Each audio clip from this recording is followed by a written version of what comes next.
ان الذين توفاهم الملائکہ ظالمی انفسهم قالوا فیما کنتم، اوپر فرمایا تھا کہ جب تک وہ ہجرت نہ کریں ان کو اپنا دوست نہ مانو، تو کیا ہجرت کرنا ضروری ہے؟ جی، یہ وہی حالات تھے کہ جہاں مکہ سے مدینہ کی طرف ہجرت کرنا فرض تھا، تو اگر بغیر عذر کے کوئی ہجرت نہیں کرتا تھا تو وہ ایمان والا شمار نہیں ہوتا تھا، یہی بیان ہو رہا ہے۔ یہ کب تک رہا؟ فتح مکہ تک۔ جب مکہ فتح ہو گیا، حضرت عباس رضی اللہ تعالیٰ نے ہجرت کرتے ہوئے آپ کو راستے میں ملے، طبرانی کی روایت، آپ نے فرمایا میں جس طرح آخری نبی ہوں اسی طرح مکہ سے مدینہ کی طرف ہجرت کرنے والے آپ آخری آدمی ہیں۔ ان الذین توفاہم الملائکہ، بے شک اللہ تعالیٰ، ان الذین، بے شک وہ لوگ، توفا، جن کو وفات دیتے ہیں، پورا پورا لیتے ہیں، الملائکۃ، فرشتے، ظالمی، اس حال میں کہ وہ ظلم کرنے والے ہوتے ہیں، انفسہم، اپنے آپ پر۔ کیا ظلم کیا انہوں نے اللہ کے راستے میں ہجرت نہیں کی۔ قالو، تو فرشتے کہتے ہیں، فیما کنتم، کس حالت میں تم تھے؟ فیما، کس حالت میں، کنتم، تم تھے، قالو، کیوں تھے یہاں پڑے ہوئے؟ قالو، وہ کہیں گے، جواب دیتے ہیں، کننا مستضعفین، ہم کمزور کر دیے گئے تھے، فی الارض، زمین میں کمزور تھے، کیا بتائیں، ہجرت کر نہیں سکے، نہیں جا سکے۔ لیکن وہ طبقہ ہے جو حقیقت میں معذور نہیں تھا۔ ان سے پوچھا گیا پورے دین پر کیوں نہیں عمل کیا؟ کہنے لگے دبا دیا حالات نے، کر نہیں پائے۔ فرمایا نہیں کر پائے تو ہجرت کیوں نہیں کی؟ قالوا الم تکن ارض اللہ واسعہ، قالوا، فرشتے کہتے ہیں، الم تکن، کیا نہیں تھی، ارض اللہ، اللہ کی زمین، واسعۃ، کشادہ، فتہاجروا فیہا، تو تم ہجرت کر جاتے اس میں۔ آج بھی یہی حکم ہے، اگر کوئی ایسی جگہ ہے کہ جہاں اللہ کے دین پر عمل کرنا ناممکن ہو جائے کسی کے لیے، تو اس کے لیے ہجرت کرنا فرض ہے۔ فاولئک مأواہم جہنم، تو یہ ہیں وہ لوگ، مأواہم، ان کا ٹھکانہ، جہنم، جہنم ہے، الیاذ باللہ، کیوں نہیں ہجرت کی؟ وساءت مصیرا، اور بہت بری ہے لوٹ کر جانے کی وہ جگہ، ساعت، کتنی بری ہے، مصیرن، لوٹ کر جانے کی جگہ۔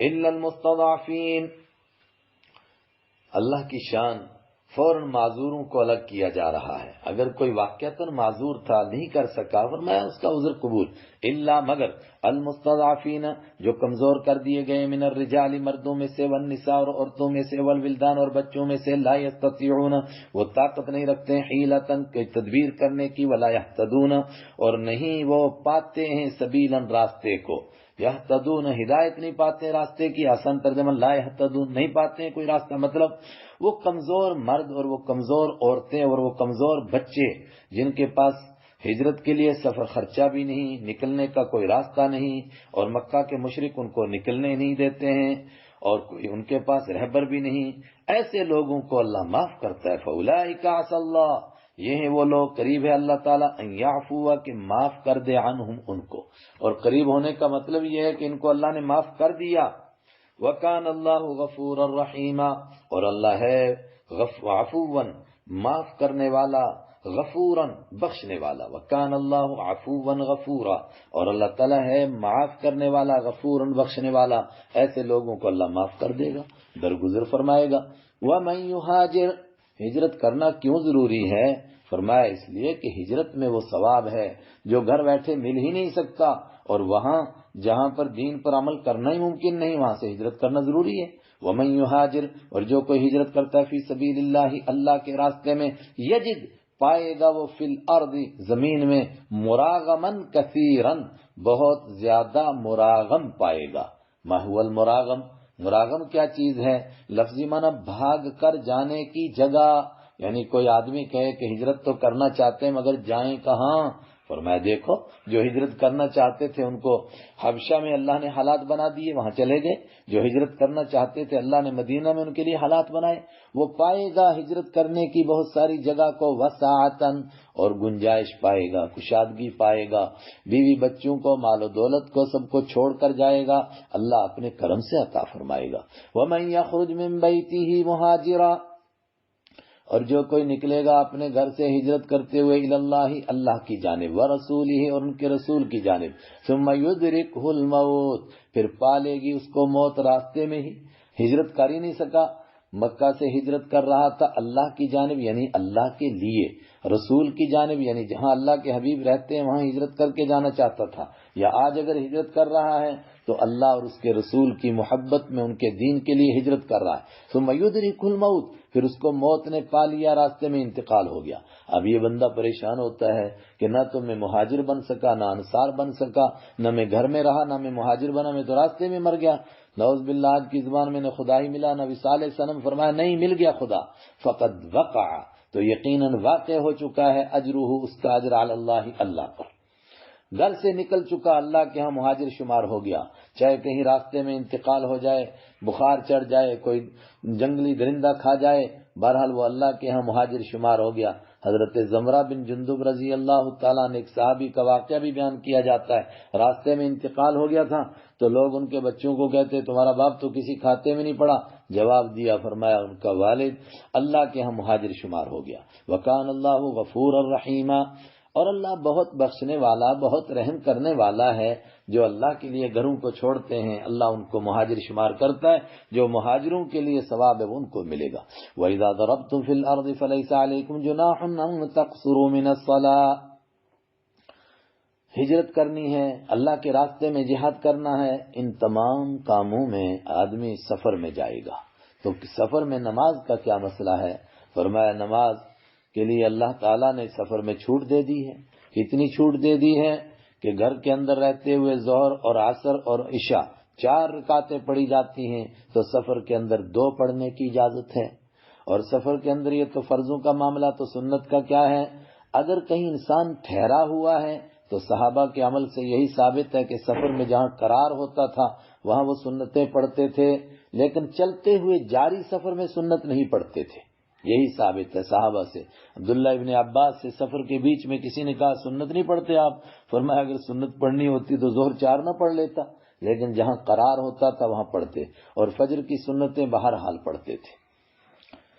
اور باقی نفل کی بات تو جہاں موقع ملتا تھا نفل پڑھتے تھے، وہ حدیث سے ثابت ہے۔ 2 صحابی کی ڈیوٹی لگی تو ایک نفل پڑھنے لگے، اسی بیچ میں دشمن نے تیر مارا، خون بہ کر کے دوسرے تک پہنچا، تب ان کو پتہ چلا کہ ان کو تیر لگ گیا ہے، تو نفل پڑھ رہے تھے۔ اس کا مطلب کہ نفل جب موقع ملے پڑھ، نفل کا تو مطلب ہی یہی ہے، پڑھو تو ثواب ہے، نہ پڑھو کوئی پوچھ نہیں۔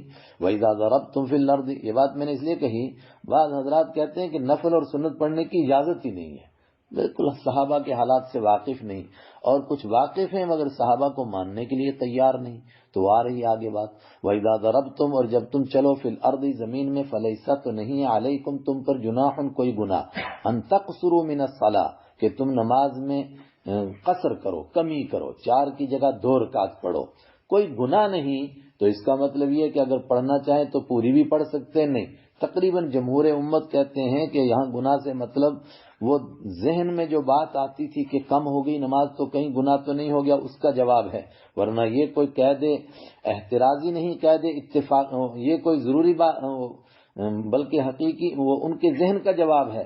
حقیقت میں یہ کہا جا رہا ہے کہ قصر کرنا ہی ضروری ہے، اسی پر امت کا اتفاق ہے، اتفاق تو نہیں، خیر اختلاف بھی ہے، لیکن جمہور اسی طرف ہے کہ قصر ہی کرنی چاہیے۔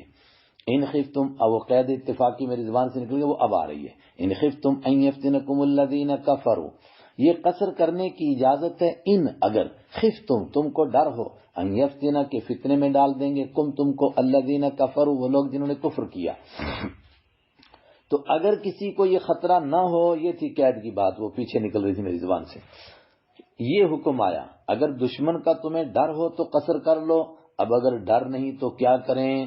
تو صحابہ کرام نے اس کی تفسیر فرمائی کہ یہ اتفاق سے اس دور کی بات ہے جب ڈر تھا، جب ڈر نہیں تھا تب بھی اللہ کے حبیب صلی اللہ علیہ وسلم نے مکہ اور مدینہ کے سفر میں قصر ہی فرمائی، جس سے ہم سمجھ گئے کہ اس سفر میں قصر ہی کرنی چاہے، ڈر ہو یا نہ ہو۔ سفر کتنا؟ تقریباً آج سمجھو امت کا اتفاق ہے، اگرچہ احناف کا دوسرا قول تھا، لیکن اب اسی پر ہم لوگ بھی فتویٰ دیتے ہیں کہ 48 میل، جو تقریباً 70 اور 78 کلومیٹر کے بیچ میں بنتی ہے، اس لیے 78 مان لیتے ہیں، 78 کلومیٹر، اتنا دور کا سفر ہو۔ ان خفتم ان یفتنکم، اگر تم کو ڈر ہو کہ فتنے میں ڈالیں گے تم کو، الذین، وہ لوگ جنہوں نے کفر کیا۔ کیوں فتنے میں ڈالیں گے؟ ان الکافرین، بے شک انکار کرنے والے، کانوا لکم عدوا مبینا، ہیں وہ تمہارے لیے دشمن، کھلا دشمن، ان کا کام ہی یہی ہے۔ یہاں تک قصر نماز کا بیان ہوا. آگے صلاۃ خوف کا بیان ہے. اگر میدان جنگ میں بھی نماز کا وقت آ جائے تو پھر کیا کریں؟ تو اسلام کا ایک مزاج بتایا گیا کہ پھر بھی نماز چھوڑنے کی تو گنجائش نہیں ہے، الا یہ کہ خطرناک حالات پیش آ جائیں، جیسا کہ غزوہ خندق میں ایک موقع پر پیش آئے تھے، تو وہ دوسری بات ہے. جب تک وہ حالات نہ ہوں تو چلتے چلتے دوڑتے دوڑتے نماز پڑھنی ہے، چھوڑنے کی اجازت نہیں. اور ایک دوسرا حکم کہ اسلام کا مزاج اجتماعیت کو چاہتا ہے. جب تک ممکن ہو اکیلے اکیلے نماز نہ پڑھو، میدان جنگ میں بھی جماعت کے ساتھ نماز پڑھو. لیکن جماعت کے ساتھ سارے جب سجدے میں جائیں گے تو یہ بھی تو ممکن ہے کہ دشمن پھر وہ کام کر دیں کہ پھر قیامت کو ہی اٹھیں. تو فرمایا نہیں، مومن ایسا بے وقوف نہیں ہوتا ہے. اس کے لیے صلاۃ خوف پڑھو. کیا تھی صلاۃ خوف؟ وَإِذَا كُنْتَ، اور جب ہوں آپ، فیہم ان میں، فَأَقَمْتَ، اے نبی صلی اللہ علیہ وسلم آپ ہوں. یہ بھی قید اتفاقی ہے، یعنی آپ ہوں تو تب صلاۃ خوف پڑھیں. بعد میں صحابہ نے فرمایا کہ اتفاق سے آپ تھے تو فرمایا گیا، ورنہ بعد میں بھی یہی حکم ہے کہ اگر جماعت کرنے کے حالات ہیں تو جماعت سے پڑھو. پھر الگ الگ جماعت کرنے کے حالات ہوں تو الگ پڑھو، لیکن جب تک ایک ہی جماعت ہو سکے تو ایک ہی کرو. دو دو جماعتیں ہوں گی، دو دو امام ہوں گے، جھگڑے ہوں گے. فَأَقَمْتَ لَهُمُ الصَّلَاةَ، پھر آپ قائم کریں لہم ان کے لیے الصلاۃ نماز کو. تو کیسے نماز پڑھیں؟ فَلْتَقُمْ، تو چاہیے کہ کھڑی ہو جائے، طائفتٌ، ایک جماعت، منہم، ایمان والوں میں سے، ان میں سے، ان ایمان والوں میں سے، معاک، آپ کے ساتھ، وَلْيَأْخُذُوا، اور چاہیے کہ وہ لے لیں، أَسْلِحَتَهُمْ، اپنے اسلحہ کو، اپنے ہتھیاروں کو لے لیں. لینے کا مطلب ہاتھ میں نہیں لیں بلکہ باندھ کر اپنے ساتھ رکھیں اور تیار رہیں ہر وقت. فَإِذَا سَجَدُوا، پس جب سجدہ کر چکے، ایک رکعت کے دونوں سجدے ہو گئے، یہ ایک جماعت سجدہ کر چکی، تب تک دوسری جماعت دشمن کے سامنے رہے. اب جب یہ سجدہ کر چکے، فَلْيَكُونُوا، تو چاہیے کہ وہ ہو جائیں، مِن وَرَائِكُمْ، تمہارے پیچھے. پیچھے تمہارے کہاں چلے جائیں؟ دشمن کے سامنے. وَلْتَأْتِ طَائِفَةٌ، اور چاہیے کہ آ جائے طائفتن، دوسری جماعت، دوسری رکعت میں، اخرى، دوسری جماعت، لم یصلوا، جنہوں نے ابھی نماز نہیں پڑھی، فلیصلوا، تو چاہیے کہ وہ نماز پڑھیں، معاک، آپ کے ساتھ. اب ایک رکعت پہلی جماعت نے پڑھی، ایک رکعت یہ جماعت پڑھے گی، تو لیکن اس کو بھی حکم ہے، ولیأخذوا، چاہیے کہ وہ لے لیں، حذرہم، اپنے بچاؤ کا سامان، ہوشیار رہیں، بردم رہیں، واسلحتہم، اور اپنا اسلحہ بھی اپنے ساتھ رکھیں. تو ایک رکعت ایک جماعت پڑھے، ایک رکعت ایک جماعت پڑھے، امام ایک ہی ہو. تو ایک رکعت کیسے پڑھیں گے؟ جب امام سلام پھیرے گا تو وہ جو دشمن کے سامنے ہے، وہ دشمن کے سامنے کھڑے کھڑے چلتے چلتے ہی ایک رکعت پوری کریں گے. اور یہ جو امام کے ساتھ اب آئی تھی، یہ امام کے سلام پھیرنے کے بعد ایک رکعت پوری کرے گی. لیکن یاد رکھیے، خوف کے نماز پڑھنے کے مختلف حالات ہو سکتے ہیں. ایک حالت یہ بھی ہو سکتی ہے کہ قبلہ بھی ادھر ہے جدھر دشمن ہے. ایک یہ حالت ہو سکتی ہے کہ قبلہ دوسری جانب ہے اور دشمن دوسری جانب ہے. اس لیے مختلف طریقے ہوں گے نماز پڑھنے کے. اور حدیث میں بھی صلاۃ خوف پڑھنے کو کوئی 3-4 طریقے ہیں. اور یہاں جس صلاۃ خوف کا تذکرہ ہے، یہ غزوہ ذات الرقاع میں آپ صلی اللہ علیہ وسلم نے پڑھی تھی. تو امت جو طریقہ ممکن ہو اس پر عمل کرے گی، وہ تفصیل ہے حدیث میں. وَدَّ الَّذِينَ كَفَرُوا، کیوں تمہیں اس طرح نماز پڑھنے کے لیے کہا کہ ایک طبقہ دشمن کے سامنے رہے، ایک سجدہ کرے، نماز پڑھے؟ فرمایا اس لیے کہ ودّا، پسند کرتے ہیں، الذین، وہ لوگ، کفروا، جنہوں نے انکار کیا، لو تغفلون، کاش کہ تم غفلت میں پڑ جاؤ، یہ پسند کرتے ہیں، بے خبر ہو، عن اسلحتکم، اپنے اسلحے سے. تم سوچو جی نماز ہے، رکھ کر کے اسلحہ آرام سے نماز پڑھوں. وامتیاتکم، اور وہ چاہتے ہیں کہ کاش کہ تم بے خبر ہو جاؤ، غافل ہو جاؤ، امتیاتکم، اپنے سامان سے. جب اپنے سامان اور اسلحے سے تم بے خبر ہوں گے، فیمیلون، تو وہ ٹوٹ پڑیں گے، علیکم، تم پر، میلۃ واحدہ، ایک ہی مرتبہ ٹوٹ پڑنا، یک بارگی حملہ کر دیں گے. ولا جناح علیکم، لیکن کوئی بیمار ہے یا بارش ہو رہی ہے تو ایسے وقت میں اگر اسلحہ رکھ دیں اور پھر نماز پڑھیں. فرمایا ہاں گنجائش ہے، مگر اس وقت میں بھی ہوشیار رہو، دور نہ رکھو اسلحہ، اپنے پاس رکھو، اگر دشمن آ جائے ایک دم اٹھا لو. اور نماز توڑ کر کے نماز کی حالت میں ہی دشمن کا مقابلہ کرو۔ ولا جناح علیکم، اور کوئی گناہ نہیں تم پر، انکان اگر ہو بکم تمہارے ساتھ اذن کوئی تکلیف، من مطر بارش کی ہو، او کنتم مرضی یا تم بیمار ہوں، تو کوئی گناہ نہیں کس میں، ان تضعوا کہ تم رکھ دو اسلحتکم اپنے اسلحے کو، وخذوا حذرکم مگر اس حالت میں بھی اپنی ہوشیاری کو، بچاؤ کے سامان کو پکڑ کر رکھو۔ بچاؤ کا سامان یہ بھی ہو سکتا ہے کہ زرہ وغیرہ، خود وغیرہ پہن کر کے رکھو، جوتے پہن کر کے رکھو، اور یہ بھی کہ ہوشیار رہو۔ ان اللہ اعد، بے شک اللہ تعالیٰ نے اعد تیار کر رکھا ہے للکافرین کافروں کے لیے عذاب مہینہ ذلیل کرنے والا عذاب۔ یہ ذلیل کافر ہیں، تمہارے انتظار میں رہتے ہیں کہ موقع ملے تم پر حملہ کریں، اس لیے تم ہوشیار رہو، اور ان کی یہ عارضی سزا ہے، اصل سزا تو آخرت میں دے گا اللہ ان کو۔ فَإِذَا قَضَيْتُمْ تو جب تم قضا کر چکو، ادا کر چکو، الصلاۃ نماز کو پوری کر چکو، نماز کو قضا کا معنی، فذکروا تو ذکر کرو اللہ کا قیاماً کھڑے کھڑے، قعوداً بیٹھے بیٹھے، علی جنوبکم اور اپنے پہلو کے بل بھی۔ مطلب نماز کا ایک مخصوص طریقہ ہے، لیکن اللہ کو یاد ہر حالت میں رکھنا ہے۔ نماز پڑھ چکے تو یہ نہ سمجھو کہ نماز پوری ہو یا چھٹی مل گئی، نہیں نہیں، چلتے پھرتے دوڑتے بھاگتے ہر حالت میں اللہ کو یاد کرو۔ فَإِذَا اطْمَأْنَنْتُمْ تو جب تم اطمینان میں ہو جاؤ، فَأَقِیمُوا الصَّلَاةَ تو نماز قائم کرو، إِنَّ الصَّلَاةَ بے شک نماز کانت علی المؤمنین ہے ایمان والوں پر، کتابا موقوتا کتابا فرض کی ہوئی، لکھی ہوئی، موقوتا متعین وقت میں، ایمان والوں پر متعین وقت میں نماز فرض ہے۔ جب اطمینان کی حالت ہو پھر اچھی طرح نماز پڑھو جیسے پڑھنی ہے۔ وَلَا تَهِنُوا فِي ابْتِغَاءِ الْقَوْمِ اور سستی نہ کرو تم فی ابتغاء القوم قوم کے تلاش کرنے میں، اپنے دشمن کی تلاش میں سستی نہ دکھاؤ۔ کیوں؟ ان تکونوا تعلمون اگر تم تکونوا ایسے ہو، تعلمون کہ تم درد محسوس کرتے ہو تو کوئی بات نہیں، اگر تم کو زخم پہنچتے فَإِنَّهُمْ يَأْلُونَ تو بے شک وہ بھی درد محسوس کرتے ہیں، کما تعلمون جیسا کہ تم درد محسوس کرتے ہو۔ یعنی جب جنگ ہوتی ہے تو زخم تو دونوں پارٹیاں کھاتی ہیں، لیکن ثواب صرف تم ہی کو ملتا ہے، سبحان اللہ۔ وَتَرْجُونَ اور تم امید کرتے ہو، من اللہ اللہ سے، ما لا یرجون جس کی وہ امید نہیں کرتے، ثواب کی امید صرف تم ہی کو۔ وَكَانَ اللَّهُ عَلِيمًا حَكِيمًا اور ہے اللہ تعالیٰ جاننے والا، حکمت والا۔ إِنَّا أَنزَلْنَا إِلَيْكَ الْكِتَابَ یہاں تک جنگ کی بات تھی، یہاں سے آگے پھر منافقوں کا ایک تذکرہ ہے اور ایک حکم آ رہا ہے۔ کیا حکم ہے؟ دو باتیں ہیں، ایک یہ کہ ہمیشہ فیصلہ اللہ کے قانون کے مطابق کرو، اپنی طرف سے قانون اور رسم و رواج اور برادریوں کے خیال نہ رکھو، اللہ کی کتاب کے مطابق فیصلہ کرو۔ اور دوسری بات کیا ہے کہ فیصلے میں اچھی طرح تحقیق کرو۔ منافق لوگ ہر دور میں یہی چاہیں گے کہ تم سے اپنی مرضی کے فیصلے کروائیں اور تم کو فیصلے میں بے وقوف بنائیں، اس کے لیے ہوشیار رہو۔ اور حضور کے زمانہ میں ایک مقدمہ پیش آ گیا، بنو عبیرق ایک قبیلہ تھا، اس کے کافی لوگ منافق تھے، انہی میں سے ایک بشر نام کا شخص تھا، بعد نے بشیر کا، بشیر نام کا شخص تھا، چور تھا، اس نے چوری کی، اس کے حضرت رفاع رضی اللہ تعالی عنہ کے یہاں، انہوں نے شام سے کوئی قافلہ آیا تھا، ان سے غلہ خریدا تھا اور وہ بوری اسی کمرے میں رکھی تھی جس میں ان کے ہتھیار بھی تھے۔ اس بدبخت نے ہتھیار بھی چوری کر لی اور بوری بھی چوری کی آٹے کی، اور لیکن یہ کافی بوڑھے تھے، تو جب دوسرے دن، اور اس نے کیسے چوری کی، دیوار کو پیچھے سے نقب لگایا، سوراخ لگایا، وہاں سے ہتھیار بھی چوری کیا، آٹے بھی چوری کیا۔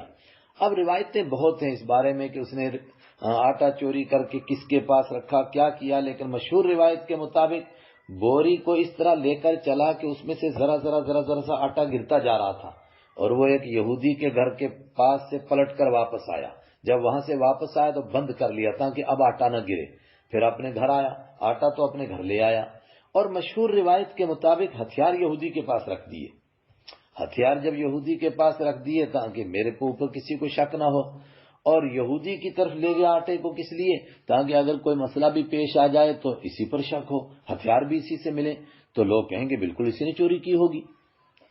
لیکن رات بھر اس کے ہاں خوشی میں روٹیاں پکتی رہیں، چونکہ بڑا اچھا آٹا تھا، وہ آٹا آیا، صبح کو جب شور مچا چوری کس نے کی تو سب کا ذہن گیا کہ اسی نے چوری کی ہے، اس لیے اس کے ہاں شور تھا۔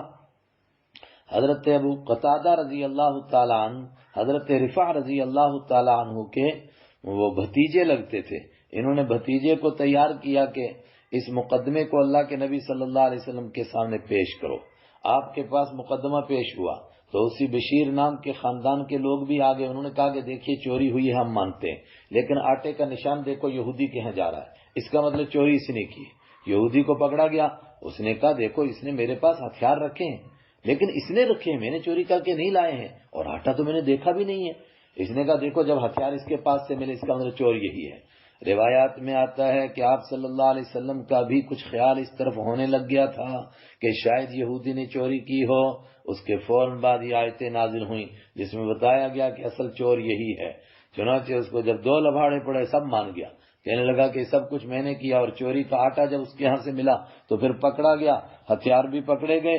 لیکن جب یہ واقعہ سامنے آیا تو یہ بھاگ کر کے مکہ کے کافروں سے مل گیا جا کے. چوری کے بعد یعنی توبہ کرنے کے بجائے، اپنے گناہ معاف کرنے کے بجائے اعلانیہ مشرک ہو گیا. اسی واقعے کی پس منظر میں آیت پڑھیں، اِنَّا أَنزَلْنَا، بے شک ہم نے اتارا الیک آپ کی جانب الکتاب، کتاب کو بالحق، برحق اتارا، اس میں جو جو حکم ہے برحق ہے. لِتَحْكُمَ بَيْنَ النَّاسِ، تاکہ آپ فیصلہ کریں لوگوں کے درمیان، بما اس قانون کے مطابق، اراک اللہ، ارا جو دکھایا ہے کا آپ کو اللہ نے. دکھانے کا مطلب جو قانون اس کتاب میں نازل ہوا ہے اور جو خود رحمت عالم صلی اللہ علیہ وسلم کو اللہ نے وحی کے ذریعے بتایا، اگرچہ قرآن میں نہیں ہے، خود اس واقعے کی تفصیل تو قرآن میں نہیں ہے، اللہ نے کیسے دکھایا؟ اسی سے ثابت ہوا کہ قرآن کے علاوہ بھی آپ پر وہی اترتی تھی. وَلَا تَكُنْ لِلْخَائِنِينَ خَصِيمًا، وَلَا تَكُنْ، اور آپ نہ ہو جائیں لِلْخَائِنِينَ خیانت کرنے والوں کے لیے، خصیمًا جھگڑا کرنے والے. وَاسْتَغْفِرِ اللَّهِ، اور آپ اللہ سے بخشش مانگیں.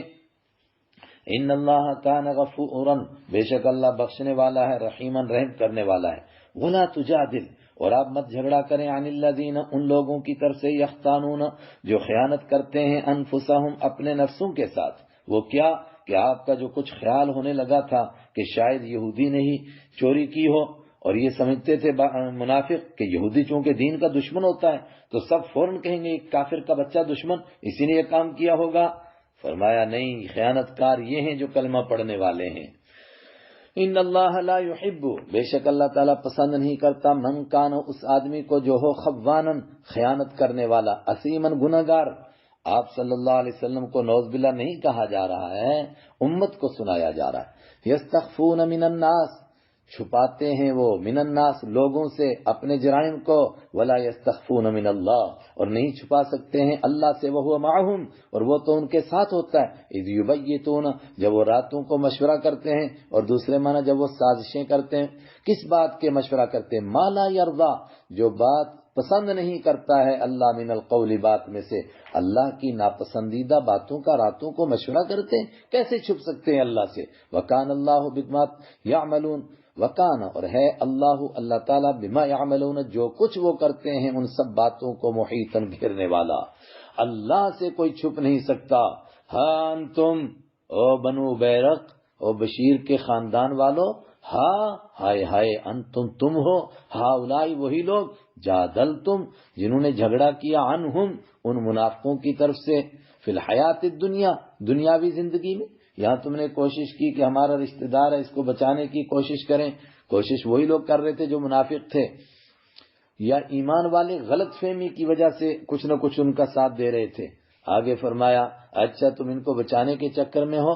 فمن یجادل، تو کون جھگڑا کرے گا، اللہ سے. جھگڑے سے مراد بحث کرے گا، کون وکیل بنے گا اللہ کے سامنے، عنہم، ان کی طرف سے، یوم القیامہ، قیامت کے دن. ام، یا من یکون، کون ہوگا، علیہم، ان پر، وکیلاً، وکیل. کہتے ہیں کہ بنو عبیرق والوں نے ایک سچے ایمان والے کو نام بھی لکھا، بعض حضرات نے حضرت لبیب رضی اللہ عنہ اور کچھ نے، اور ان کو باقاعدہ اپنا وکیل بنایا کہ تم ہماری طرف سے بحث کرو، اور ان کو سمجھایا کہ ہم بالکل بری ہیں، ہم بے گناہ ہیں، خام خواہ ہم پر الزام لگ رہا ہے. وکلا کو بھی سمجھنا چاہیے کہ ان کو کیسے بے وقوف بنایا جاتا ہے. اگر وہ بغیر تحقیق کے ظالموں کا ساتھ دیں گے تو اللہ نے فرمایا ام من یکون علیہم وکیلا، قیامت کے دن کون وکیل بنے گا. وَمَن يَعْمَلْ سُوءًا، اور جو کوئی کرے گا گناہ کا کام، او یظلم نفسہ، یا اپنے جان کے اوپر ظلم کرے گا، اپنے اوپر ظلم ڈھائے گا. اپنے اوپر ظلم کرتا ہے اور سو کرتا ہے، اس کا مطلب میں نے پیچھے عرض کیا، گناہ کبیرہ اور گناہ صغیرہ یا یہ ہے کہ وہ گناہ جن کا تعلق اللہ سے ہے اور وہ گناہ جن کا تعلق بندوں کے حقوق سے ہے، ثم یستغفر اللہ، پھر وہ اللہ سے بخشش مانگے گا، یجد اللہ، پائے گا وہ اللہ کو، غفوراً بہت بخشنے والا، رحیماً رحم کرنے والا۔ ومن یکسب، اور جو کوئی کمائے گا، اثمن گناہ کو، گناہ کمائے، فإنما یکسبہ، تو بے شک وہ کمائے گا گناہ کو، علی نفسی، اپنی ذات کے خلاف، وکان اللہ علیما حکیما، اور ہے اللہ تعالیٰ جاننے والا، حکمت والا۔ ومن یکسب خطیہ، اور جو کوئی کماتا ہے، خطیئتن گناہ کو، خطا کو، او اثمن یا گناہ کو، صغیرہ یا کبیرہ، بندوں کے حقوق اور اللہ کے حقوق دونوں میں سے بانٹ لیں، خطیئتن کوئی خطا کمائے گا، او اثمن یا بڑا گناہ کمائے گا، ثم یرمی، پھر اس گناہ کو ڈال دے گا، اس کا الزام لگائے گا، بھی اس گناہ کا، بریئن، ایسے آدمی کو جو اس سے بری ہے، جس طرح کہ یہ یہودی تھا۔ تو کوئی کہے کہ یہودی خدا کا دشمن، اس پر الزام لگانے سے کیا ہوتا ہے؟ فرمایا وہ یہودی پر الزام نہیں لگاتا، جھوٹا الزام کسی پر بھی لگائے، فقد احتمل، تو یقیناً اٹھایا اس نے، بہتانن، بہت بڑے بہتان کا گناہ، و اثمم مبینہ، اور کھلم کھلا گناہ، اللہ کے حقوق کی بھی خلاف ورزی کی، بندے کے حق میں بھی خلاف ورزی کی، اس نے بہت بڑا جرم کیا۔ ولولا فضل اللہ علیک، اور اس واقعے کے بعد اللہ تبصرہ فرماتا ہے میرے حبیب صلی اللہ علیہ وسلم، کیا اللہ کا آپ کے ساتھ تعلق ہے کہ پوری دنیا مل کر چاہے کہ آپ سے ذرا سی لغزش کروائے، نہیں کروا سکتی ہے، اس لیے کہ اللہ آپ کے ساتھ ہے۔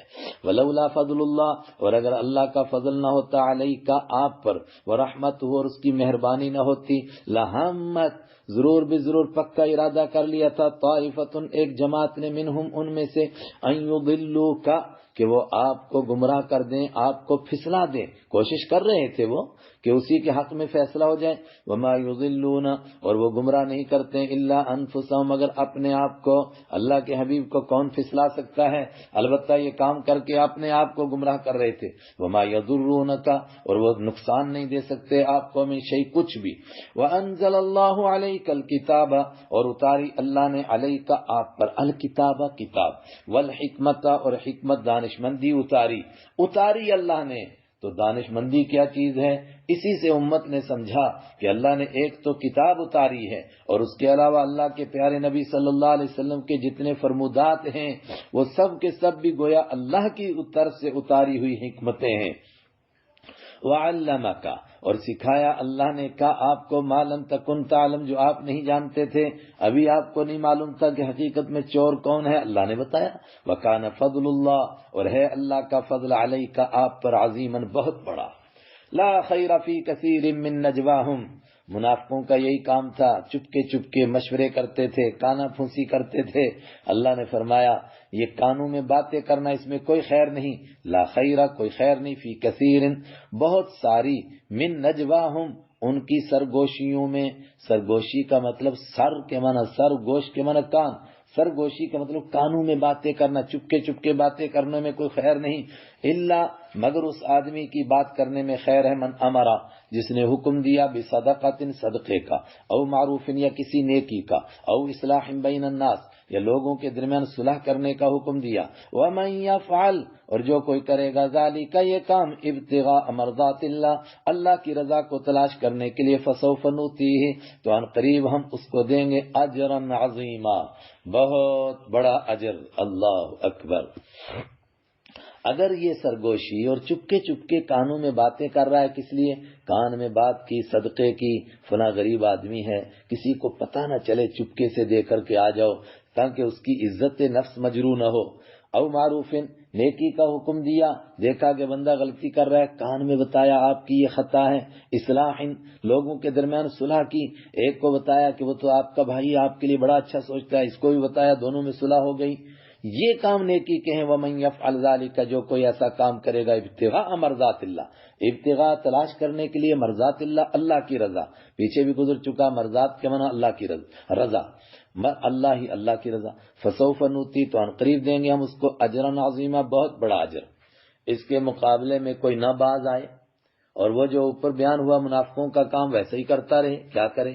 وَمَن يُشَاقِقْ، اور جو کوئی مخالفت کرے گا، شاقق یہ میں نے جان بوجھ کے پڑھا، اصل میں قر رسول ہے نا تو یہ آگے ملانے کے لیے زیر لگایا جاتا ہے، ورنہ لفظ ہے شاقق۔ اور جو کوئی مخالفت کرے گا الرسول، رسول کی، من بعد ما، وہ لفظ آ گیا ما، من بعد ما، اس کے بعد کہ تبین، واضح ہو چکی تھی، لہو اس کے لیے، الہدا، ہدایت۔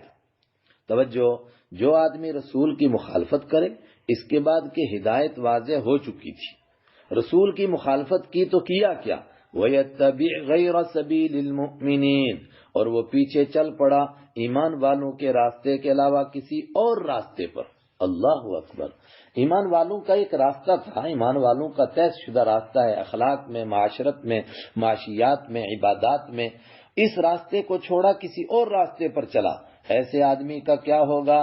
نولیہ، ہم اس کو پھیریں گے، ما تولا، وہ جدھر پھرتا ہے، مطلب جدھر جاتا ہے جانے دیں گے، مجبور کر کے اس کو دین پر نہیں چلائیں گے، مگر نتیجہ کیا نکلے گا؟ وہ نسلیہ، اور ڈال دیں گے ہم اس کو جہنم میں، وساءت مصیرا، اور بہت برا ہے لوٹ کر جانے، بہت بری ہے لوٹ کر جانے کی وہ جگہ۔ اس آیت پر ایک بار پھر توجہ فرما لیجئے، جس نے اللہ کے رسول کی مخالفت کی، اس کے بعد کہ ہدایت واضح ہو چکی تھی، اب معاملہ پورا ہو گیا تھا، اللہ کے رسول کی مخالفت کی تو مومنوں کے راستے کے علاوہ کسی راستے پر چلا، یہ کہنے کی ضرورت نہیں تھی بظاہر، لیکن یہ کیوں فرمایا؟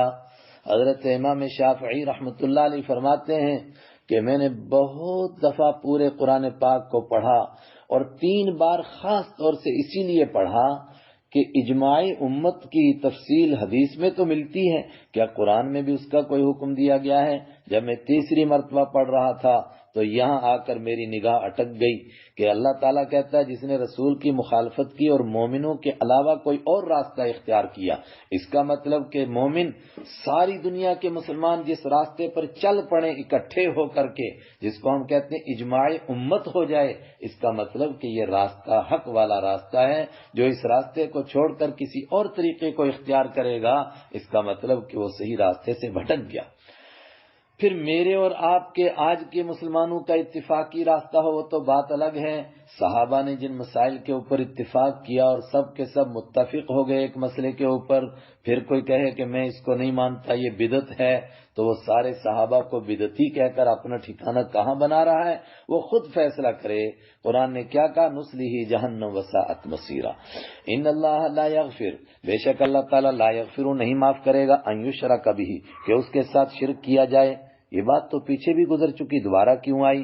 یہی بشیر نام کا بنو مبارک قبیلے کا بندہ مکہ کے کافروں سے مل گیا تھا، مشرک ہو گیا تھا۔ اللہ نے فرمایا جب تک مشرک نہیں ہوا تھا اعلانیہ طور پر کچھ نہ کچھ گنجائش باقی تھی، لیکن جب مشرک ہو گیا اب کیسے معاف ہوگا؟ بے شک اللہ تعالیٰ لا یغفر، نہیں معاف کرتا ہے، ان یشرکا، کہ شرک کیا جائے بھی اس کے ساتھ، وَيَغْفِرُ، اور معاف کر دیتا ہے، بخش دیتا ہے، ما، اس گناہ کو، دون ذالک، جو اس سے کم درجے کا ہے۔ اس کا مطلب کہ شرک کے علاوہ جتنے بھی گناہ ہیں وہ کم درجے کے ہیں، اپنے کرم سے اللہ معاف کر سکتا ہے، لمن یشاء، جس کے لیے چاہے، لیکن شرک کو معاف نہیں کرے گا، یہ اس کا ضابطہ ہے۔ کیوں؟ وَمَن يُشْرِكْ بِاللَّهِ، اور جو اللہ کے ساتھ شرک کرتا ہے، فقط ضل، یقیناً وہ بھٹک گیا، ضلالا بعیدا، دور کی گمراہی میں جا پڑا۔ کیوں؟ مشرک کس طرح بھٹکتا ہے؟ ہم آسان لفظوں میں کہتے ہیں اس کی مت ماری جاتی ہے، عقل ہی ماری جاتی ہے۔ کہا اس کی بات اگر سمجھنا ہو، اس کی حقیقت کے مشرک کس طرح بھٹکتا ہے، تو مکہ کے مشرکوں کو دیکھو، ایک طرف عورتوں سے اتنی نفرت کرتے ہیں کہ اپنی ہی بچیوں کو قتل کرتے ہیں، اس کے ساتھ ساتھ میں جو بھی شرک کرتے ہیں تو جن کو اللہ کا شریک بناتے ہیں تو عورتوں کو زیادہ شریک بناتے ہیں، ان کی پوجا کرتے ہیں، دیویاں بناتے ہیں، مورتیاں بناتے ہیں، دیوتوں کی پوجا نہیں کرتے، ان کی جتنے مشہور بت تھے سب کے سب عورتوں کے نام پر، ان کے نام بھی مؤنث، عزا کا نام مؤنث، لات کا نام مؤنث، منات کا نام مؤنث۔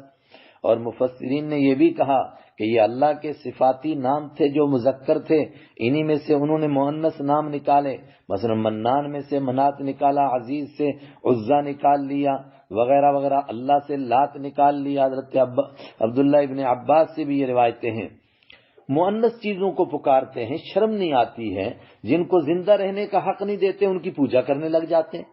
ان یدعون نہیں وہ پکارتے ہیں مشرک من دونہ اللہ کو چھوڑ کر الا اناسا مگر عورتوں کو، وَإِن يَدْعُونَ اور نہیں پکارتے ہیں وہ الا شیطانا مریدا مگر سرکش شیطان کو، مطلب عورتوں کو کیوں پوجتے ہیں؟ شیطان نے ان کو بے وقوف بنایا، لعنہ اللہ لعنت کی ان کے اوپر اللہ نے، نہیں وہ شیطان کو پر اللہ نے لعنت کر رکھی ہے، اس لعنتی کی بات مانتے ہیں، اللہ اور اس کے حبیب کی بات نہیں مانتے۔ وقال حالانکہ شیطان کا کیا کام ہے، اس نے کہا تھا پہلے دن ہی لأتخذن ضرور بضرور میں لے لوں گا من عبادی کا تیرے بندوں میں سے نصیباً ایک بڑے حصے کو، اس نے اللہ کو چیلنج کیا تھا ایک بڑی جماعت کو اپنے کھاتے میں بناؤں گا، یعنی ان کو اپنے پیچھے لگاؤں گا، اپنے طریقے پر چلاؤں گا، مفروضاً متعین کی ہوئی ایک جماعت، یہ پہلے سے معلوم ہے، اس کے باوجود شیطان کی بات مانتے ہیں۔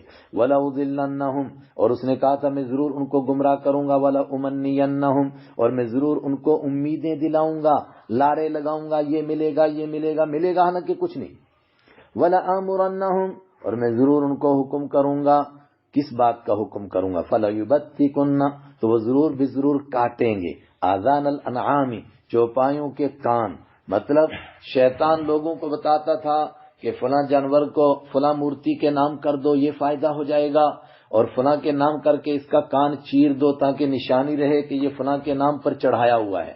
عرب کے لوگ ایسا کرتے تھے، پھر وہ جانور جس کو ملتا تھا اس کو دیکھ کر ڈر جاتے تھے، کوئی اس کو اپنی کھیتی سے نہیں نکالتا تھا کہ یہ فلاں کے نام پر چڑھایا ہوا جانور ہے، اس کے نام پر خاص کیا ہوا ہے۔ وَلَآمُرَنَّهُمْ اور میں ضرور ان کو حکم دوں گا، فَلَا يُغَيِّرُنَّ تو وہ ضرور بضرور بدلیں گے خلق اللہ کی مخلوق کو، مثلا یہی کان چیر کر کے اس کی شکلیں بگاڑتے ہیں، لیکن یہاں صحابہ کرام سے وہ تمام باتیں شامل ہیں جو آدمی شکل بدلنے کی کرتا ہے، مثلا مرد عورتوں کی شکلیں بنائیں اور عورتیں مردوں کی جیسی شکلیں بنائیں، یہ بھی اس میں شامل ہے، حدیث سے ثابت ہے۔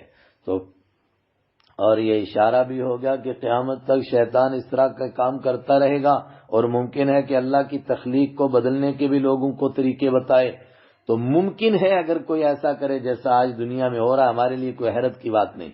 وَمَن يَتَّخِذَ الشَّيْطَانَ وَلِيًّا یہ دشمن شیطان تو جو اس کو دوست بنائے گا اس کا ٹھکانہ کہاں ہوگا؟ وَمَن يَتَّخِذ اور جو بنائے گا الشیطان شیطان کو ولیًا دوست من دون اللہ کے سوا فقد خسرا تو یقیناً اس نے نقصان اٹھایا، خسرانا مبینا کھلا نقصان۔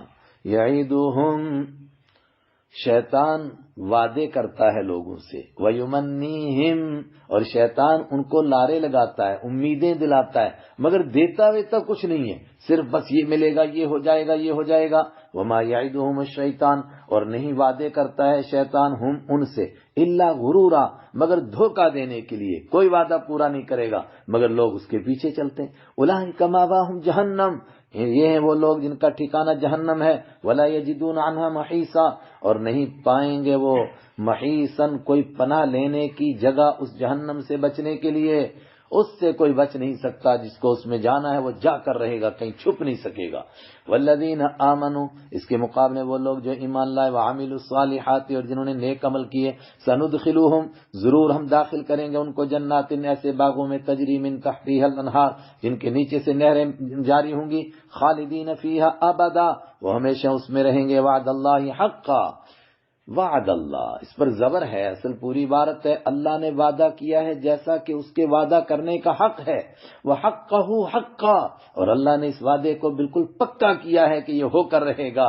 اور اس تمام کے اوپر کہتا ہے وَمَنْ أَصْدَقُ مِنَ اللَّهِ قِيلًا ومن اور کون اصدق زیادہ سچا ہے من اللہ اللہ کے مقابلے میں، قیلن کہنے کے اعتبار سے اللہ سے سچی بات کس کی ہو سکتی ہے؟ اللہ نے وعدہ کر رکھا ہے، لوگوں اللہ کے وعدوں پر بھروسہ کرو، اس کے دین کو مانو، شیطان کے چکموں میں نہ لگو۔ ایک آدمی کلمہ پڑھے اور خالی صرف کلمہ پڑھ کر کے امیدیں لگائے کہ میں تو جنت الفردوس میں اور اونچی جنت میں جاؤں گا۔ قرآن پاک نے یہ بات سمجھانے کے لیے اہل کتاب کو سامنے رکھا، فرمایا اہل کتاب بھی اسی طرح امیدیں کرتے تھے، گھر بیٹھے ہوئے سوکھی آرزویں اور امیدیں کرتا رہے آدمی اور کرے کچھ نہ، تو امیدیں کرنے سے کچھ نہیں ہوتا۔ لیس بِأَمَانِيِّكُمْ نہیں ہوگا، نہیں ہے معاملہ بِأَمَانِيِّكُمْ تمہاری آرزوؤں پر، یہ امر پوشیدہ یہاں پر، معاملہ لٹکا نہیں معاملہ متعلق نہیں ہے بِأَمَانِيِّكُمْ تمہاری امیدوں کے ساتھ کہ تم خالی امیدیں کر لو تو بس تم کو جنت مل جائے، ولا امانی، اور نہیں معلق ہے معاملہ امانی اہل الکتابی، اہل کتاب کی امیدوں پر لٹکا ہوا، امیدوں سے کچھ نہیں ہوتا۔ من یعمل سوء، جو کوئی کرے گا سوء برا کام، یجزا بہ، اس کو اس کی سزا دی جائے گی۔ کوئی گناہ کرے، غلطی کرے، کوئی بھی ہو، کسے باشد کسی قوم کا، اس کو سزا ملے گی۔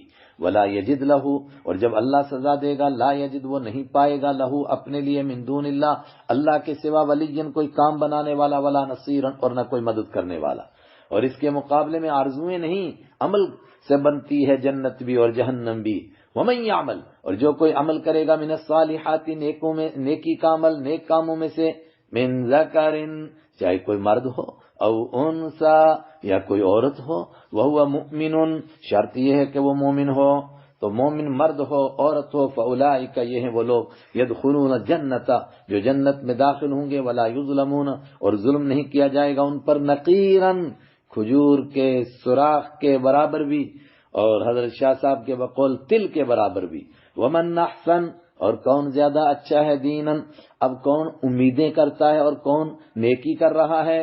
اہل کتاب صرف امید لگائے بیٹھے ہمارے بڑے ہم کو بخشوائیں گے، اور ایمان والے، ومن احسن، اور کون زیادہ اچھا ہو سکتا ہے، دینن، دین کے اعتبار سے، ممن، اس آدمی سے، اسلم، جس نے جھکا دیا وجہہ، اپنا چہرہ، للہ، اللہ کے لیے، اللہ کے حکموں کو مان لیا، وہو محسن، اس حال میں کہ وہ نیکی کرنے والا ہے، واتبع ملت ابراہیم، اور جو پیچھے چلا ملت ابراہیم، حضرت ابراہیم علیہ السلام کے مذہب کے، حنیفن، جو تمام دینوں سے کٹ کر کے اللہ کے ساتھ جڑ جانے والے تھے، سب سے کٹنے والے، اللہ کی توحید پر قائم ہونے والے، واتخذ اللہ، اور بنایا تھا اللہ نے ابراہیم علیہ السلام کو، خلیلا، دوست۔ وہ ابراہیم جو اللہ کے دوست تھے، جو ان کے دین پر چلے، اپنے چہرے کو اللہ کے سامنے جھکا دے، اور جو نیکی کرنے والا ہو، اس سے بہتر کسی کا دین ہو سکتا ہے؟ من احسن، کون زیادہ اچھا ہے، دین کے اعتبار سے، اور یہ کون ہے؟ یہ ایمان والا ہے۔ اور یہودی اور عیسائی کیا ہے؟ وہ صرف امیدیں لگا رہا ہے، اور اگر کوئی ایمان والا بھی اسی طرح سوکھی امیدیں لگائے تو فرمایا اس کا حشر بھی اسی کے ساتھ۔ وَلِلَّهِ مَا فِي السَّمَاوَاتِ وَمَا فِي الْأَرْضِ، اور اللہ ہی کے لیے، ما فی السماوات، جو کچھ آسمانوں میں، وما فی الارض، اور جو کچھ زمین میں ہے، مطلب جو اللہ کو دوست بنا لے تو ساری کائنات تو اللہ کی ہے، تو سمجھو پھر ساری کائنات اس کو مل گئی۔ وَكَانَ اللَّهُ بِكُلِّ شَيْءٍ مُحِيطًا، اور کون اللہ کا پکا دوست ہے؟ کان اللہ، ہے اللہ تعالیٰ، بِكُلِّ شَيْءٍ، ہر چیز کو، محیطاً، گھیرنے والا، مطلب ہر چیز اس کے علم کے احاطے میں ہے، کون پکا، کون کچا، کون سچا، کون جھوٹا، سب اس کو معلوم ہے۔ سورت ختم ہونے کے قریب آ رہی ہے۔ شروع سورت میں عورتوں کے تعلق سے کچھ احکام بیان ہوئے تھے، بات توجہ سے سنیں گے تو اگلی بات سمجھ میں آئے گی۔ اس کے اوپر عرب کے لوگوں کو اچنبھا ہوا، خاص طور سے جب عورتوں کو وراثت میں حصہ دیا گیا تو ایک دوسرے کے منہ کو دیکھنے لگے، لڑکیوں کو بھی حصہ ملے گا وراثت میں؟ یہ کیا عجیب بات ہے، شوہر مر جائے تو بیوی کو ملے گا، جائیداد تو ساری بچوں کی ہوتی ہے، لڑکوں کی ہوتی ہے، بیوی کو کیسے ملے گا؟ اور بیٹا مر جائے تو ماں کو ملے گا؟ یہ سوالات ہوتے تھے عورتوں کے بارے میں، ان سب کا جواب۔ وَيَسْتَفْتُونَكَ، مطلب وہ یہ سوال کیوں کر رہے تھے؟ بعض مفسرین نے کہا کہ ان کے ذہن میں تھا کہ شاید یہ عارضی حکم آیا ہے، ابھی پرماننٹ حکم کوئی اور آئے گا، تو اس میں ڈانٹ کر کہا گیا کہ یہ مستقل حکم ہے، اب قیامت تک یہی چلے گا۔ وَيَسْتَفْتُونَكَ، اور لوگ پوچھتے ہیں آپ سے، فی النساء، عورتوں کے بارے میں۔ کیا پوچھتے ہیں وہ میں نے پس منظر بتایا، یہ سب کچھ پوچھتے ہیں۔ قل، آپ فرما دیجیے، اللہ یفتیکم، اللہ تم کو جواب دیتا ہے، فتویٰ دیتا ہے، تم کو فیہن، عورتوں کے بارے میں۔ کیا جواب؟ وما یتلا، ابھی بھی بتاتا ہے، کچھ آگے نصیحتیں آ رہی ہیں، لیکن جو اب تک پیچھے ہو چکا ہے اس پر بھی عمل کرو۔ وما یتلا، اور جو تلاوت کی جاتی علیکم، تمہارے سامنے، فی الکتاب، کتاب میں، وہ سارے احکام جو ابھی تک تم پڑھ چکے ہو۔ فی یتامى النساء، یتیم عورتوں کے بارے میں جو احکام پڑھ چکے ہو، اللتی لا تؤتونہن، وہ یتیم عورتیں جن کے حقوق بیان ہوئے ہیں، ان کے حقوق دو، اور یہاں خاص طور سے یتیموں کا ایک حق ہڑپ کرتے تھے، اس کی طرف اشارہ بھی۔ اللتی، وہ یتیم بچیاں، لا تؤتونہن، تم نہیں دیتے ہو ان کو، ما کتبہ، جو لکھا گیا، لہن، ان کے لیے، وترغبون، اور تم رغبت رکھتے ہو، فی پوشیدہ، ان تنکحوہن، کہ تم ان کے ساتھ نکاح کرو، ان کو حقوق تو ان کو دینا نہیں چاہتے ہو اور ان سے نکاح کرنا چاہتے ہو۔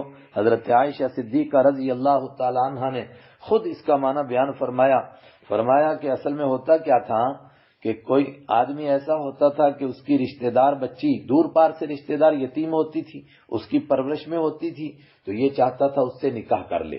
کیوں کرنا چاہتا تھا؟ اس لیے کہ اس کے پاس جائیداد بہت ہوتی تھی، تاکہ اس بہانے سے وہ جائیداد بھی آ جائے، لیکن نہ اس کا مہر پورا دیتا تھا نہ اس کے حقوق پورے دیتا تھا، اس لیے کہ کوئی پوچھنے والا نہیں تھا۔ فرمایا ان یتیم بچوں کے بارے میں اللہ تم کو حکم دیتا ہے، کیا دیتا ہے؟ جو گزر چکا ہے کہ ان کے ساتھ انصاف کرو، آگے بھی آ رہا ہے۔ ایک اس کا معنی اور بھی، وہ بھی حضرت عائشہ نے بیان فرمایا کچھ ایسے لوگ بھی تھے جن کی پرورش میں یتیم بچیاں تھیں تو وہ ان سے نکاح کرنا نہیں چاہتے تھے۔ اس کا معنی ان تنکحو، یہ بھی معنی ہو سکتا ہے ان تنکحو، کہ تم ان سے نکاح نہیں کرنا چاہتے ہو لیکن ان کو دوسروں کے نکاح میں دیتے بھی نہیں ہو، کہ اگر دوسروں کو دیں گے تو یہ جائیداد لے کے چلی جائیں گی۔ والمستضعفین، ان یتیم بچیوں کے بارے میں اللہ حکم دیتا ہے، اور سنو کس کے بارے میں؟ والمستضعفین، اور جن کو کمزور کیا گیا ہے معاشرے میں، من الولدان، بچوں میں سے، ان سب کے لیے کیا حکم دیتا ہے جو اب تک قرآن میں آ چکا، وہ بھی احکام ہیں، اور ایک حکم اور کیا؟ ان تقوموا، کہ تم کھڑے ہو جو لیتاما، یتیم بچوں اور بچیوں کے بارے میں، بالقسط، انصاف کے ساتھ، ان کو انصاف دلانے کے لیے اور ان کے لیے انصاف کرنے کے لیے اٹھ کھڑے ہو جاؤ تم، یہ حکم تم کو دے رہا ہے۔ آیت قدرے مشکل ہے تو میں نے کوشش کی اس کو سہل کرنے کی۔ وما تفعلوا من خیر، اور تم جو کچھ بھی کرو گے نیکی میں سے، فإن اللہ کان بہ علیما، تو ہے اللہ تعالیٰ ان تمام باتوں کو جاننے والا۔ یہاں تک مردوں کو ڈانٹ کر کے عورتوں کے حقوق ادا کرنے کے لیے کہا گیا، اب عورتوں کو کہا جا رہا ہے بڑی بھی کچھ تم بھی نرم ہو جاؤ تاکہ زندگی صحیح طرح چلے۔ کیا کہا جا رہا ہے بڑی بھی سے؟ وَإِنِ امْرَأَةٌ، اور اگر کوئی عورت خافت، ڈرے، من بعلها، اپنے شوہر سے، نشوزن، نافرمانی سے ڈرے، یعنی شوہر اس سے چہرہ ہٹا رہا ہے، اس کے ساتھ کچھ زیادتیاں کر رہا ہے، صحیح انصاف نہیں کر رہا ہے، دلی طور پر اس کے ساتھ مائل نہیں، او اعراضن، یا وہ ڈرے اس کے اعراض کرنے سے، یعنی اس کو احساس ہو کہ یہ اور نکاح کی تلاش میں ہے اور شاید مجھے کہیں طلاق نہ دے، تو ایسے وقت میں یہ عورت اگر اپنا کوئی حق چھوڑ دے اور شوہر کو کہے کہ چل تو نے میرا یہ ایک حق دینا تھا، میں یہ معاف کر دیتی ہوں تجھے، تو اس سے کیا ہوگا؟ اس کے دل کی قدورت محبت میں بدل جائے گی۔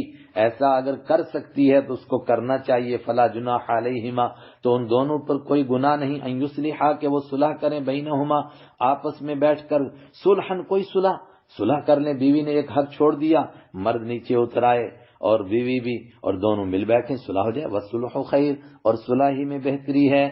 تو بیوی کوئی حق چھوڑے گی تو کیا شوہر نرم ہو جائے گا؟ فرمایا بالکل ہوگا۔ کیوں؟ وَأُحْضِرَتِ الْأَنفُسُ، اور حاضر کی گئی ہیں جانیں، الشح، لالچ کے پاس۔ ہر جان کے دل کے اندر لالچ رکھی گئی ہے۔ جب دنیاوی مفادات تھوڑے سے عورت چھوڑے گی تو ان دنیاوی فائدوں کی وجہ سے شوہر کا دل نرم ہو جائے گا، وہ جھک جائے گا اور ٹوٹتا رشتہ جڑ جائے گا۔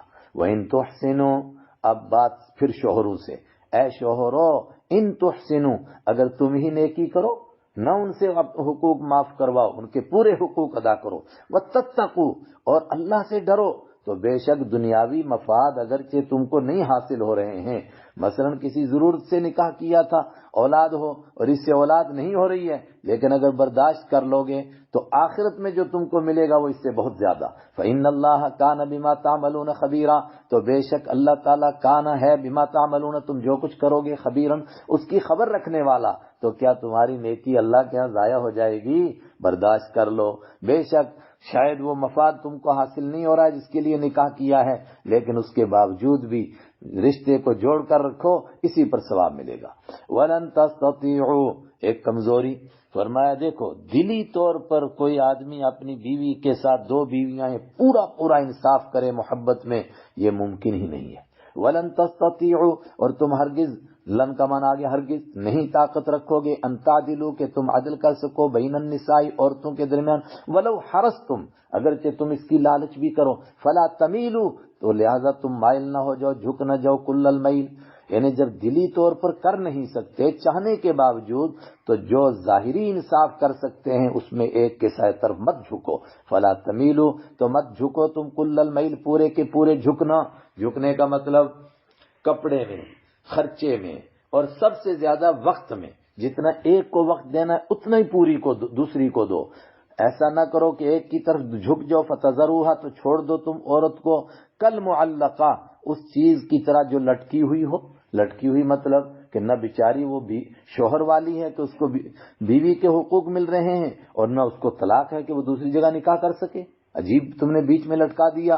وَإِن تُصْلِحُوا، اور اگر تم اے شوہرو کڑوی کسیلی برداشت کر کے صلح کر لو گے، وَتَتَّقُوا، اور تقوی اختیار کرو گے، اللہ سے ڈرو گے، تو دیکھو اللہ تعالیٰ بھی بہت معاف کرتا ہے، لہذا تم معاف کر دو.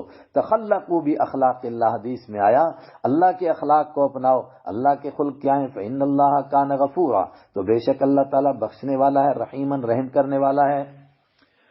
دونوں سے مختلف طریقوں سے کہا کہ رشتہ نبھانے کی کوشش کرو، لیکن اگر نہیں نبھا تو پھر یہ ایسا رشتہ نہیں کہ ایک دوسرے پر تھوپا جائے.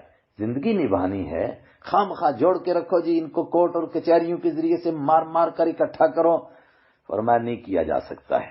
تو اگر جدائی ہونے لگے وہیں یتفرقا، اور اگر وہ دونوں جدا ہی ہو جائیں تو پھر اس طرح جدا ہو جاؤ کہ دونوں یہ سمجھو کہ بھئی ہمیں اللہ نے ایسا ہی کر دیا ہے، اب کسی کو یہ نہ سمجھو کہ یہ میرا محتاج ہے.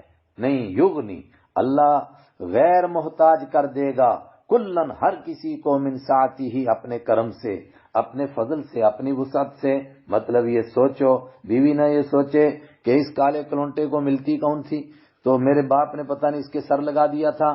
نہیں ہو سکتا ہے اللہ اس کے بعد اس کو اپنی زندگی نبھانے کے لیے وقت دے گا، اور شوہر سمجھے کہ اس کو کون رکھتا تھا، اب تو یہ برباد ہو جائے گی. نہیں نہیں، اللہ کے اوپر بھروسہ کرو، ہو سکتا ہے اس کو بہتر گھر ملے، تم کو بہتر گھر ملے. اخلاق کا دامن مت چھوڑو، ایک دوسرے پر فضل کرنے کو، احسان کرنے کو مت بھولو، پیچھے گزر چکا. وکان اللہ واسعا، اور اللہ تعالیٰ وسعت والا ہے، بڑے فضل والا ہے، حکیماً، حکمت والا ہے.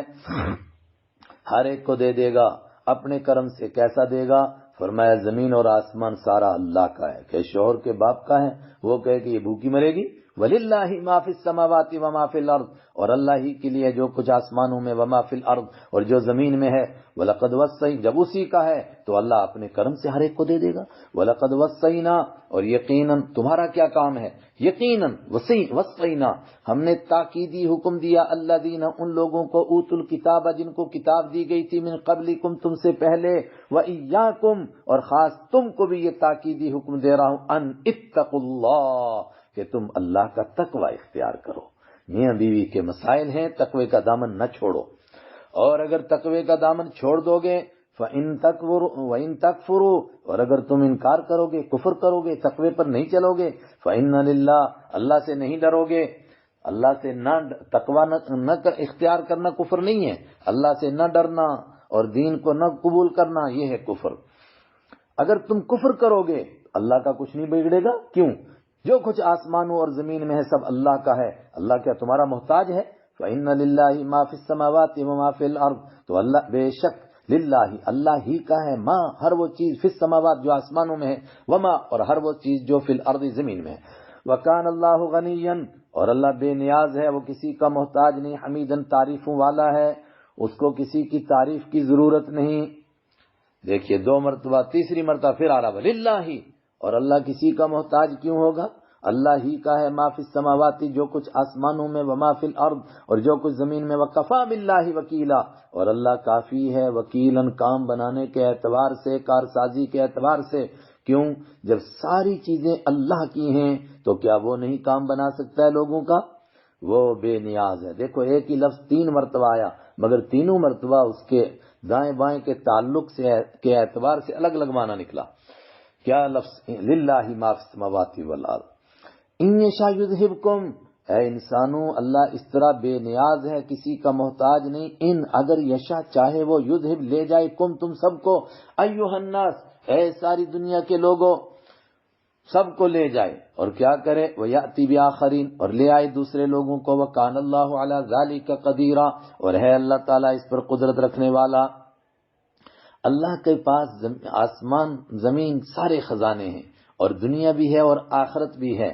اب تمہیں اللہ سے دنیا مانگنی چاہیے کہ آخرت مانگنی چاہیے؟ فیصلہ کرو.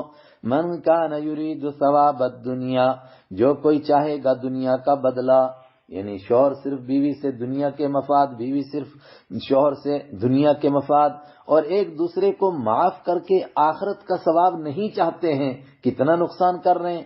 جو دنیا کا ثواب چاہتا ہے فعند اللہ، تو اللہ کے پاس ثواب الدنیا، دنیا کا بدلہ بھی ہے، والآخرت، اور آخرت کا بدلہ بھی ہے. تو عقل مند وہ ہے جو دنیا بھی چاہے اور آخرت بھی چاہے. وکان اللہ سمیعا بصیرا، اور اللہ تعالیٰ ہے سننے والا، بصیرا دیکھنے والا.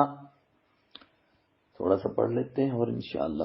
یا ایھا الذین آمنوا کونوا قوامین، اے ایمان والو کونوا ہو جاؤ قوامین، کھڑے ہونے والے، بالقسط انصاف کے ساتھ. اوپر کہا تھا یتیموں کا حق دلانے کے لیے انصاف کے ساتھ اٹھ کھڑے ہو جاؤ، پھر فرمایا تم انصاف کے ساتھ کھڑے ہونے والے ہو جاؤ. شہداء للہ، اللہ کے لیے گواہی دینے والے. پوری دنیا میں اللہ کی توحید کا ڈنکا بجاؤ اور اس پر مردانہ وار پہاڑ بن کر کے کھڑے ہو جاؤ اور گواہی دو اللہ کی توحید کی بھی، لیکن عام مقدمات میں لوگوں کے معاملات کی گواہی دو اور اللہ کے لیے دو، سچی گواہی دو. وَلَوْ عَلَىٰ أَنفُسِكُمْ، اگرچہ تم کو اپنے خلاف بھی گواہی دینی پڑے. اپنے خلاف گواہی نہیں دی جاتی ہے، مطلب یہ ہے کہ تمہیں اگر اپنے خلاف اقرار کرنا پڑے جرم کا تو کرو اقرار، اور صحابہ نے اقرار کر کے دکھایا. اوِل والدین، یا تمہیں اپنے ماں باپ کے خلاف گواہی دینی پڑے تو دو. والاقربین، یا اپنے قریبی رشتہ داروں کے خلاف گواہی دینی پڑی تو دو. اور کوئی آدمی کسی کے لیے جب گواہی دیتا ہے تو کبھی مالداری سے ڈرتا ہے اور کبھی سوچتا ہے کہ غریب ہے، میں اگر گواہی دوں گا اس کا ہاتھ کٹے گا چوری کی وجہ سے تو غریب کے بچے بھوکے مریں گے. فرمایا جس کے خلاف گواہی دے رہے ہو وہ مالدار ہو تب، وہ غریب ہو تب بھی. ان یکن غنیا، اگر وہ ہوگا مالدار جس کے خلاف گواہی ہو رہی ہے، او فقیرا، یا ہوگا ضرورت مند، فاللہ اولا بہما، تو اللہ تعالیٰ ان دونوں کا زیادہ حق رکھنے والا ہے.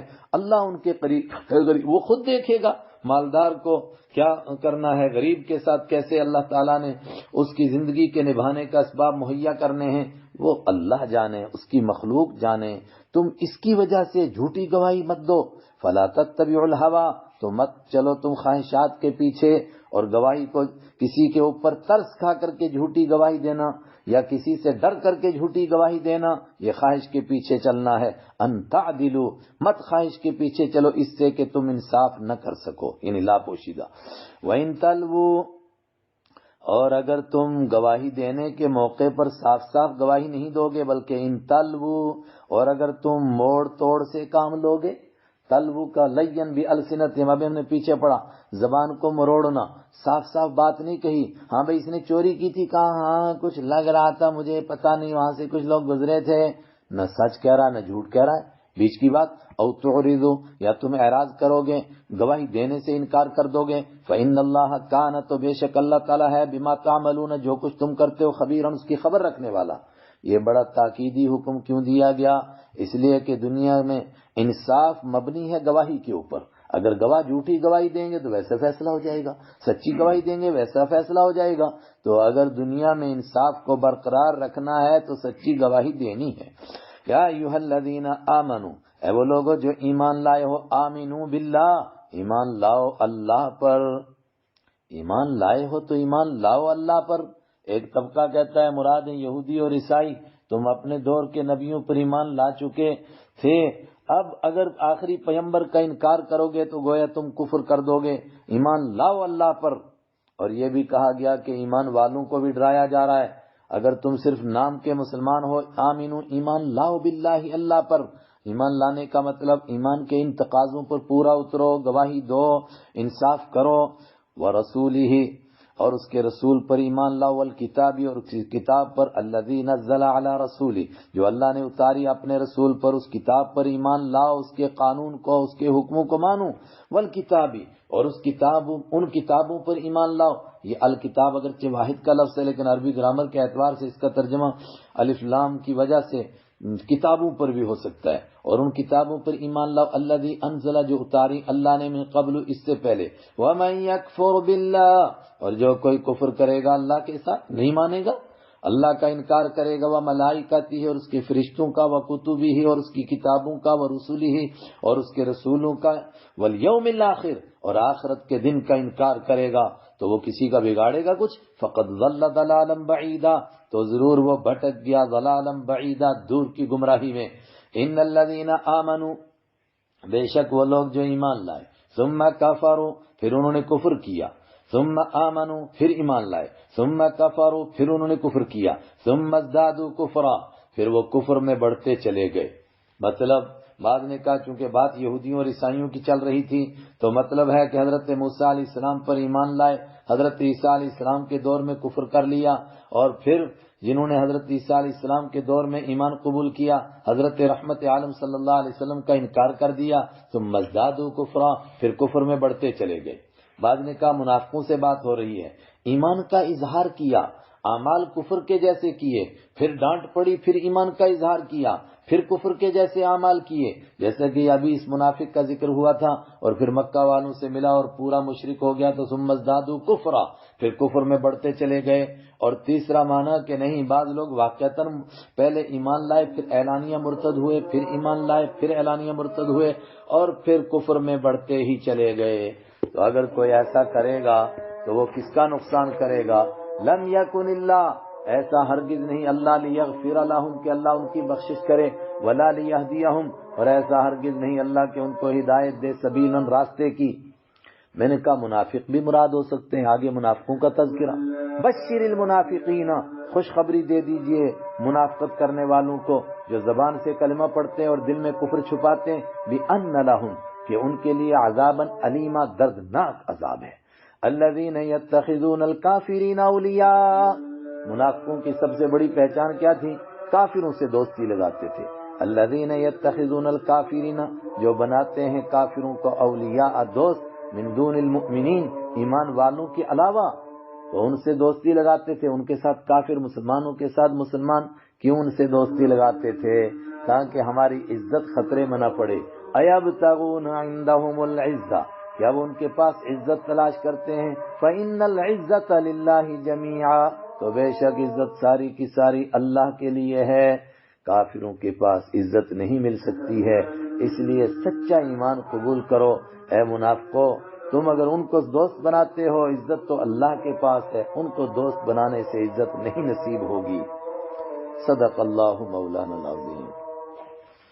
اللہ اکبر اللہ اکبر۔